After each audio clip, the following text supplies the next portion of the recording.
right, integrated 3 students. We are, this is essentially one of the last lessons that we're going to have over this unit. We're heading up upon spring break, and we're going to have a test right before the break happens. So this is one of our last videos. There may be one more, but I think this is kind of going to cover what I want with it. So let's go ahead and get into it. Okay, so today we're going to be talking about arc lengths and areas of area of a sector. Okay, so in your notes, draw a line from where you left off last time.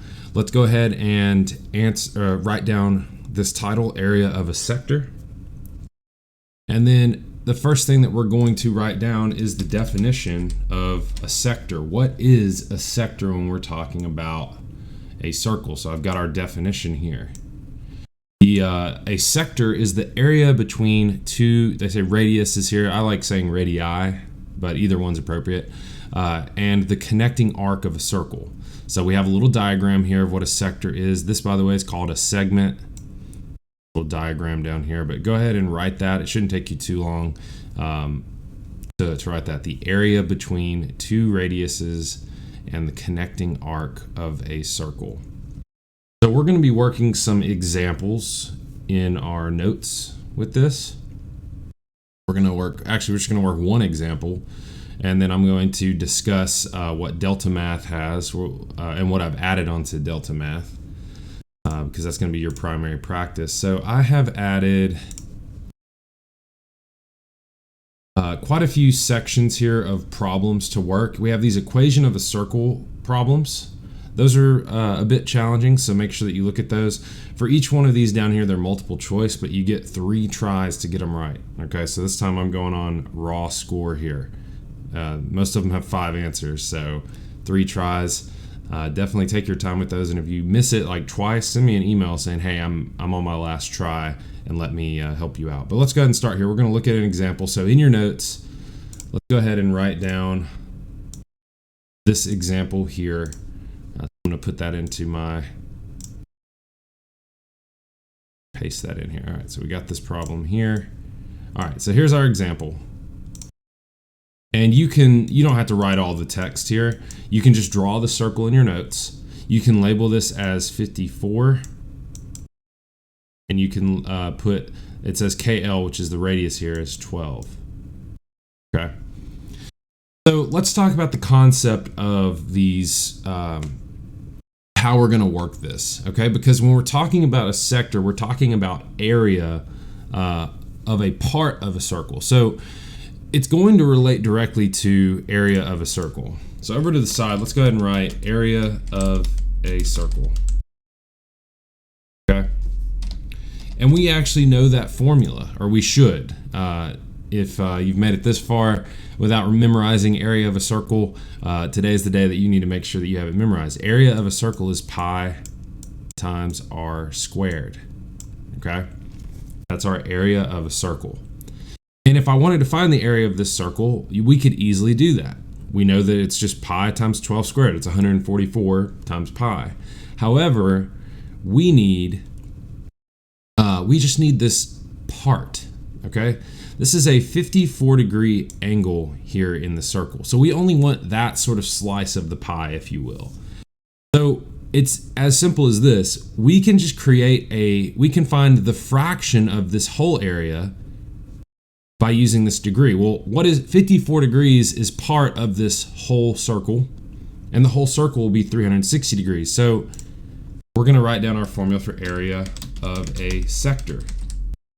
All right, how do we find the area of a sector? Well, we're going to use the area of the circle formula, pi times r squared. So that's a part of it. Then we need to multiply that by a fraction. Okay? We need to multiply that by a fraction. Here it would be 54 out of 360, right? So 360 is always the total. But this is going to be our general formula. And what we use up on top here is the symbol for angles that are unknown. And if you don't remember this from last year, this is called theta. It means unknown angle, right? theta, unknown angle. That's what that is. But we actually know what our angle is. It's 54 degrees. So I'm over here, I'm going to rewrite this 54 over 360 times. And we're going to put pi times r squared. R is 12. We got to square that. Okay. Now we can just use, you can use any calculator you want to do this. It says round to the nearest hundredth in this case. So we're going to do, I'll start with 54 divided by 360. Then I need to multiply that by, and I'm going to use parentheses, pi times 12. I want to square that. Okay. All right, so I should get this 67.858. It says round in the nearest hundredth. That's 2 places. So it's going to round up to 67.86. Okay, and we'll try that. We'll see if that works. 67.86. Okay, we got it right, and that's all that's going to require. See here that they say it's central angle times area. Okay. So that is essentially what we wrote down for our formula right here. This is the central angle is what that is, central angles on top out of 360 times the area of the circle. Okay, so either way is fine. Now, I have put several other questions involving area of a sector. So make sure that you try those. These are going to be a little more involved, like quite a bit more involved than just this section here. There's 6 problems inside of this area of a sector here. Then these 4 here, we have to really apply the information, okay? All right, next, we're talking about arc length. So let's make a new page here, a new page. Okay, arc length. All right, so when we think about our definition for an arc, that's going to really help us figure out the formula for arc length.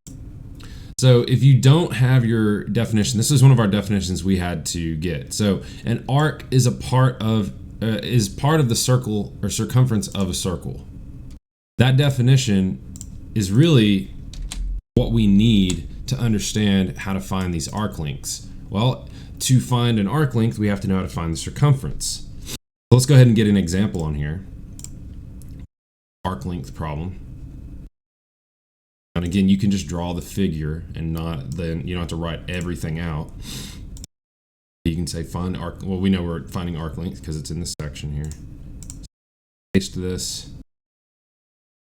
Okay. And then you can just draw the circle and write in these parts. This is 98. 18, LM 18.